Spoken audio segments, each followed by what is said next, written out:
ఎన్టీఆర్ జిల్లా మైలవరం నియోజకవర్గం ఇబ్రహీంపట్నం వద్ద కృష్ణా నదిలో ఇసుక మేట తగిలి లాంచీ మార్గ మధ్యలో నిలిచిపోవడం జరిగింది.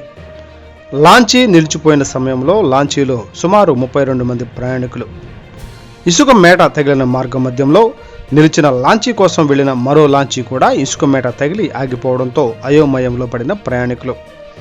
సాయంత్రం 6:30 సమయంలో నిలిచిన లాంచీ రాత్రి 10 గంటలకు వరకు కృష్ణా నదిలోనే ప్రయాణికులు.